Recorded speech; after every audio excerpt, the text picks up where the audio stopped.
Hi everyone, this is going to be my labor and delivery story. I'll just start right in. You did see a 39-week update from me because he was born at 39 weeks and 3 days. So he was born on November 14th,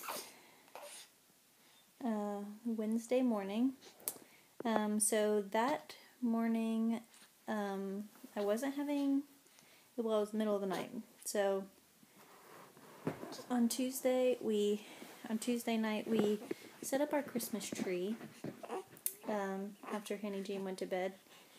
So we were up a little later, and then we went to sleep. And then about 4:30 in the morning, I turned over in my sleep, and I felt a little gush.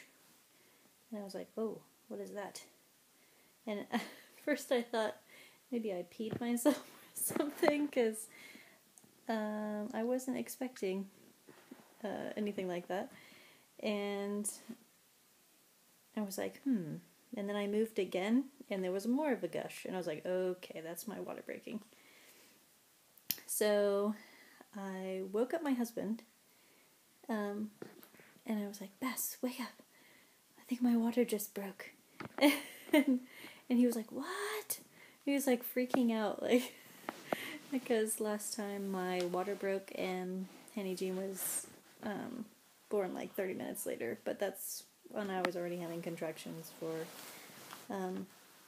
a few hours before that. So, but I wasn't having any contractions when my water broke this time. So he was freaking out. So I was like, okay, calm down, because I'm not having contractions. We have some time. So I went and got in the shower, and by then, well, I was like dripping all the way. My husband had to get like a mop and mop it up behind me. It was pretty crazy. So I went to the shower and took a shower, and then I started having contractions, but they weren't very close together, and they weren't hard at all. And then I came back in the bedroom, and my husband is asleep. And I'm like, what are you doing? We need to go to the hospital. Why are you sleeping right now? And he's like, oh, I thought we had some time. So I'm like, no, we don't have time. So we got Henny Jean up, and by then they're like 5 minutes apart probably. And I called my friend Tori and her husband Jason, because they were meeting us at the hospital to pick up Henny Jean. Yeah, I'm telling him about you. Your birth story. So they were notified. They were getting ready. Okay, we get out the door. We're going to the hospital. We get to the hospital. That was all. It started at 4:30. Was when my water broke. We get to the hospital about 6 in the end. And Tori takes Henny Jean, and we walk into the hospital, and I'm having contractions like 3 minutes apart. 3.5, 3 minutes apart. And we get up there, and they monitor me for a half an hour, and they give me an antibiotic because I turned out to have the group B strep stuff. So I had that.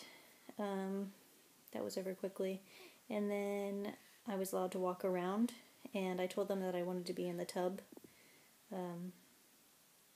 for at least labor. I wasn't sure about delivering in the tub, but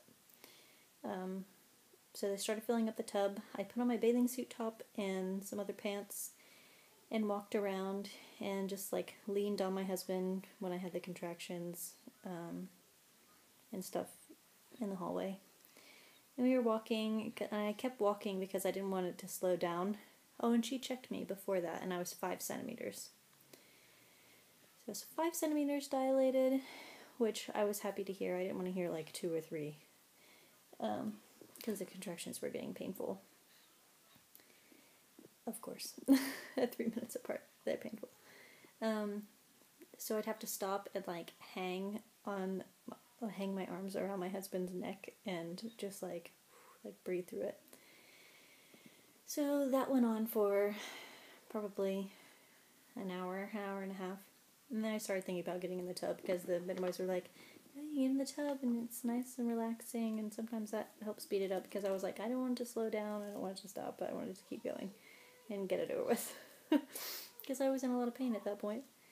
So then I finally get in the tub about 8, and it is really nice. The lights were dim. Actually, no, the lights were off, and we just had the outside light coming in, the natural light through the window. We had praise and worship music playing in the background from my husband's iPhone. In the warm water, it was like so relaxing. Very painful, but a relaxing painful. And the water was really nice because I could move my hips like from side to side without like the extra weight. I could just like sway when I had the contraction. I felt like that was helping bringing him down. So then basically the midwives, there's 2 midwives. There's like a real midwife and then a student midwife. They were both there, and the real midwife checked me again, and I think at that point, what was I? 8 centimeters. I was 8 centimeters dilated, and no, I wasn't 8 centimeters. I was fully dilated. So that was about probably 8:30. And they were really, like, the contractions were really painful at that point. But they never got closer than, like, 2.5 minutes apart. When I had my daughter, they were, like, one on top of the other at the end. Like, getting her out quickly. But these were, like, still, which I don't know if I prefer that or not. I mean, it gave me a nice break, but it was, like, kind of, like, too long because I was, like, getting, like, mentally fatigued. Like, worrying about when I was going to hit next. So they're 2 minutes apart, super painful, fully dilated. My doctor shows up, and he just, like, kneels at the side of the tub, like, he didn't do much, but, oh well. Then, I start pushing, and I didn't have the feeling that, like, my body was pushing him out like I did with Henny Jean. So it was, like, all me pushing. So that was more tiring. That was hard. And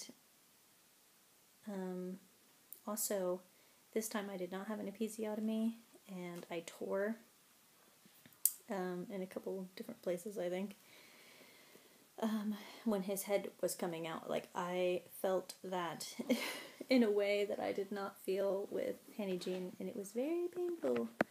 And I felt like I was never gonna get his head out, and I actually said to someone, like, can someone just pull him out? Which is pretty funny to me now, but it seemed logical at the time.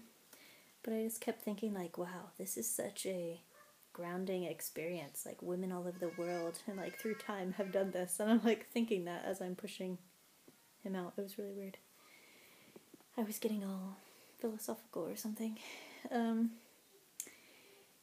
So then his head was born, and they're like, oh, good, now the shoulders. I'm like, oh, crap, the shoulders. So, and then the rest of him was, he was, like, halfway out. He was, like, down to his rib cage was out, and they were like, oh, do you want to pull him out? And I was like, yes, I just want to get him out at this point. So I reached down there and, like, actually delivered him myself and, like, put him on my chest, and it was, like, amazing. And he was so cute, and he was, like, awake right away, like, wow, what just happened? And he was covered in vernix, the white waxy stuff, and our daughter didn't have any of that. She was 3 days late past her due date, so that was something new for us. And he was, like, so alert. He gave a couple cries, and then started acting like this, like sleeping. It was nice. And then I got out of the tub, and they took me into a delivery room where I was before, where actually my daughter was born. And they cleaned him off. I got my stitches. They delivered the placenta. I got my stitches and all hooked up, and that was the end.